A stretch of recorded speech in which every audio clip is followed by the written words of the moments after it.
to the farm, everybody. We are now into January, still hard at work, finishing up the last little bit of mowing down the stalks while we have some nice weather. Now, those of you that missed the last video, which based on my YouTube statistics was pretty much everybody, you'll notice we have $840,000 in the bank now. That is because in the last episode we sold 14 loads of corn up there to the elevators up ahead, and that is the direct result. The reason that a lot of you didn't see that video is because I had audio issues recording it. I wasn't satisfied with the final product, but I had already recorded everything and it was too late. So I posted it to YouTube. I just didn't share it on my Facebook page. But I have since determined that my headset and my webcam do not get along, so I cannot have both of them plugged in at the same time, or else the computer gets confused at which microphone I'm using. So anyway, back to real life. We're just going to finish getting this field here all mowed down on the stalks, and then I will take you to the farm, give you guys a little bit of an update on what we did in the last episode, show you some of the stuff that we did before we sold over the corn and while we were selling the corn, and then show you what we're going to do with the money that's in the bank, and give you guys an option to choose a little bit of what we do with the money. So I'm going to speed this up here because it's probably going to take me a while to finish this. So I'm just going to speed up the recording here, give you some of that fun music, give you a little bit of time lapse while I finish this portion, and then I'll get back with you when we're on our way back to the farm.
done, so now we're on our way back to the farm. We're gonna go get the chopper here all washed off. Looks like we got to run through it a little bit. Probably hit some grease circs and double check some bearings to make sure everything's in good shape before we unhook it. So while we do that, I'm going to just give a little recap for those so you don't have to go back and watch the entire previous video. So after harvest was done, we sold the combine. We sold both headers. We sold the disc and we sold our planter. We now have a 12-row strip till bar that you can sit there, see right there. You can also see the grain trailer that we acquired, which is what we used to haul the grain that we sold.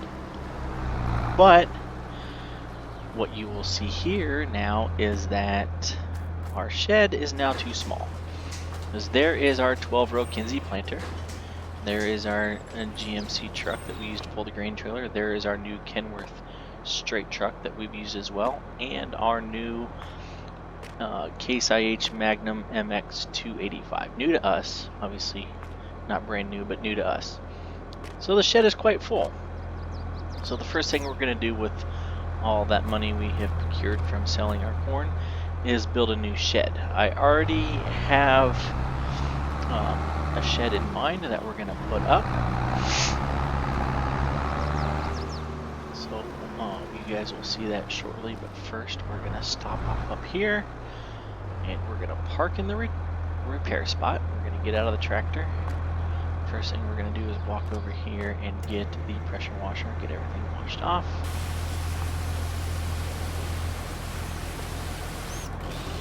Oops. Did not mean to do that. Hit the wrong button there. Do not need the chainsaw right now. Let's get this thing washed off.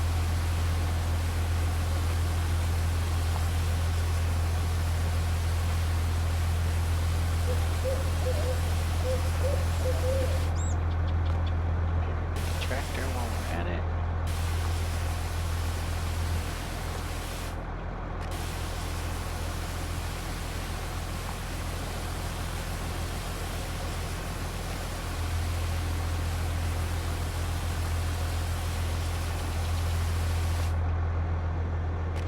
Okay, now that we're done with that, we can stop here and hit our shop repair trigger.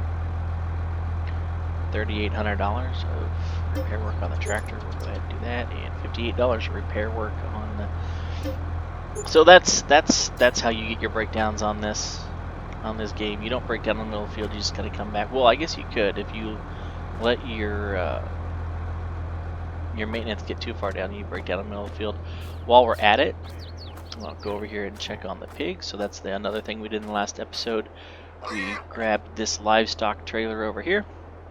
And we have, I want to say it was 10 sows and 2 boars that we have out here. They're doing pretty good on food, doing pretty good on straw. Everything's looking pretty good. One of the things I noticed is, although the game says that both the sows and the boars are 6 months old, the boars are about 3 to 4 times the size of the sows. But everything looks like it's going well in there. If I go into my animal menu though, I will see that healthy, the sows are at 25% on reproduction. So this game is set for each sow to produce a litter of piglets every 4 months. So we got a couple months there. So if they're at 25% in January, February, March, so sometime in March or April, we'll have our first litter of piglets, and then we'll move those over to the other farm, put them in the pens, and start raising some pigs. So I'm going to go over here. I'm going to find a place to park this. The other thing we did is we took the duals off the 7120 and put a loader on that, since we have the 8930 and the Magnum 280 now. What I'm going to do though is I'm going to park this out of the way over here. think what we're gonna do is go ahead and work on getting the new shed. Since there's not much else going on right now, we're gonna get the new shed. I'll get that put in place, and then I'll be back in a month or so once that's built to show you what that looks like, and then it's gonna be your time to help me out with the next big purchase for the farm. I'm gonna attempt to leave this up to a vote of the people to see what we get.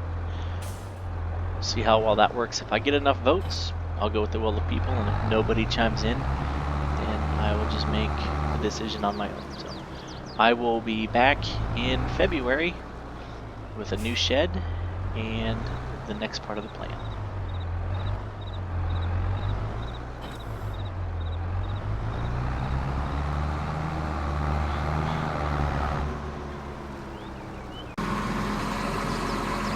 Alright, here we are. We have made it to February. The new shed is up. I got everything parked away. It's cold and there's snow on the ground, but spring is right around the corner. So what we're going to do now is we're going to go over here. We're going to go ahead and get the strip till bar over on here on the Magnum. We're going to back that into the shed so that we bought this used, so we're going to go through it, make sure none of the blades, none of the rollers need replaced, make sure all the hydraulic lines are working, everything's greased up, ready to go. We're going to put it in the shed so it can thaw out a little bit first.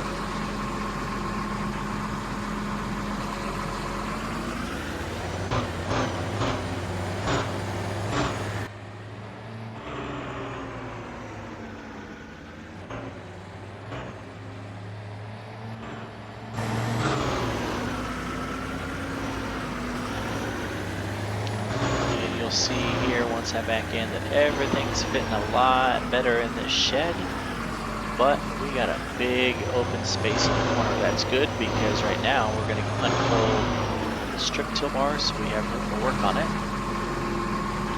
But this is where you guys come in. So to wrap up this video, we need one more piece of equipment right now to round up the farm, and you guys are going to help me decide which one to get, and it's going to go right over here in this corner once it's here. So I'm going to turn off the tractor. Excuse me there. And we're going to go into the shop menu. So what we need now is a combine. Now originally I was trying to keep this early 2000s. So I was honestly looking at right here getting a 2588, a Case IH 2588 2008 version with an extended hopper, just so it can hold more since I'm going to go up to 12 rows. That's what I was going to go with. As you can see down there, the final price is $81,000 right now. Go put all the features on that I was going to put on. So that was going to come out to $97,000. But we have over $800,000 in the bank still. The money's actually gone up since last time. Another thing that I have discovered, the mod I downloaded and able to get the realistic cows and pigs somehow has my beef cattle, my Baldies over there, producing milk. So I sold 2 full tank loads of milk last month for almost $30,000. So it basically offset the cost of the shed. So since I have the money, I was like, well, let's go big or go home. So I was going to go more modern. So here's my options. I can go with a 9250. Now I'm not going to use this one because this one's only $413,000 and it's got no options with it. I was thinking about the same thing with this 7150, but again, the only thing I can change on there is the tires. I don't get a option to add an extension on the hopper. So I think I'm going to skip on the Ideal for now and the Claas. So here's my options. I can go with a 7250, an 8250, or a 9250. with the 9250 topping out at $670,000 since I am going to go with 12 row, but this would also give me the option to step up to 16 row if I wanted to. So we go through here and I can put some tracks on it. I can just go with duals. Put the GPS antenna on there. Put a rear hitch on there. I can do some different extensions to increase the capacity. I can change the spreader on the back. Probably keep the 40-foot pipe on there, even though we're going to actually a 30-foot pipe, because I think the biggest we're going to go right now is a 30-foot platform. Add GPS to it, and that's going to top out at $694,000, and that's for the 8250. So the 9250 would run a little bit more. So option 1 right there, or actually options 1, 2, and 3. If you go with Case IH, you need to tell me 72, 82, or 9250. Option B is going to be over here. I can get an older model 550 to 670, which starts with a 2014 model S550 and tops out at the 2015 model S670. I can go with the 680, 690, which starts at a 2012 680. It goes to a 2015 S690. I can go with a 760 or a 770, or I can go with a 780 or an S790. Now, this, I believe the S790 is the biggest one here, so I can actually go with a factory folding extension. A big top foldable extension is probably where I would go with, just to make sure it gets into that machine shed. I would go with the 790. I could go to Continental. Michelin only gives me singles, I think. Nope, I can get duals on a Michelin. So I could get duals on the Michelin.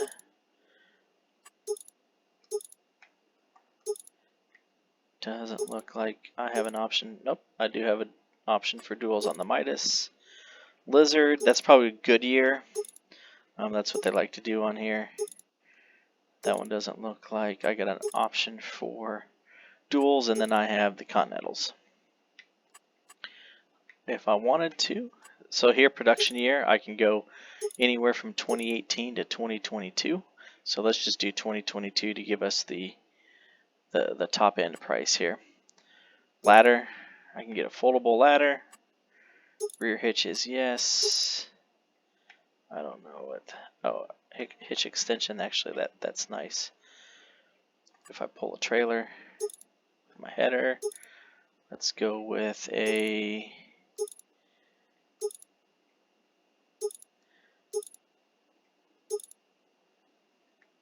We'll go with a 22.5 foot pipe right now. I can go with the regular tailboard, or I can go with a standard look. I don't know what the difference. I have the advanced PowerCast tailboard, which let's do that. So there's the PowerCast tailboard, GPS yes, and so that's going to top out at $419,000. So the John Deere, a little bit bigger capacity, a newer model, and it's actually cheaper than the Case IH. So I need to know, John Deere or Case IH, and when you vote for either one of them, let me know. Do I go 570, 580, 680, 690, 760, 770, 780, or 790? So vote for John Deere, and then vote for which model you want, or you can vote for Case IH, and then from Case IH, vote for which model you want. I'll leave it up to you, and if I don't get any votes, then I'll just make a decision on my own, because I have the money right now to get either one of those. Probably leaning toward the John Deere, because actually, let's look. So if I go 670, let's just price this out quick on the 9250. There's a 30-foot, there's a 28-foot header, there's a 41-footer, there's a 45-footer, 45-foot, 40-foot, 25, so there's a 30. I can get a 30-foot header on that for 15,000. I think that there's another 25-foot Terraflex, a 28-foot Terraflex. So that one's going to run 48,000. So even if I went to the 9250, I'd still have enough money left over to get the headers. And then there's the Draper, 45-foot Draper with a built-in trailer. And while I'm at it, so here we go. The 30-foot on the John Deere is going to run me 30,000. A 35-footer would run me 35,000. So enough money either way there. Now the only thing I don't remember, Case IH, there's an 8-row. John Deere, there's an 8-row. 4418, that tells me 18. Let me just double check. 1, 2, 3, 4, 5, 6, 7, 8, 9, 10, 11, 12, 13, 14. Yep, this is definitely an 18-row header. I've done 8. I've heard of 8, 12, 16, and 24. I don't know many people that farm at 18 rows, but I guess some people do. There's another 8-row header there. There's another 8-row header John Deere. There's the 18 again.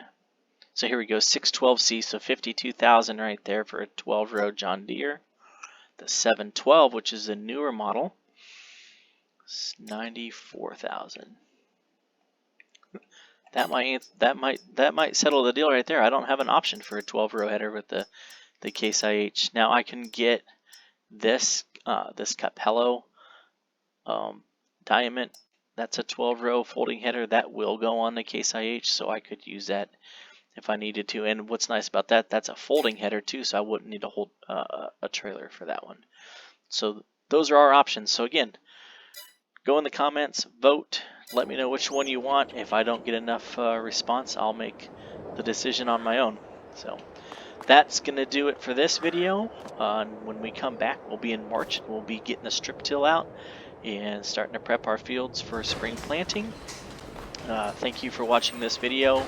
Feel free and go back and watch the video you missed. But like I said, just a forewarning on that one. The audio on that came from my webcam and not my headset. So you can hear a lot of background noise, which means you can hear every little button I push on the computer and on my controller. And my voice is muted because I'm sitting, 4 or 5 feet away from the webcam that's sitting on my monitor. So you can go back and watch that. Just a warning about the audio quality. But thank you for watching this video. Once again, always remind you, like the video, like the channel, subscribe to the channel if you want to, then you'll get notifications every time I post a video in the future. But thank you for watching, and we'll see you next time.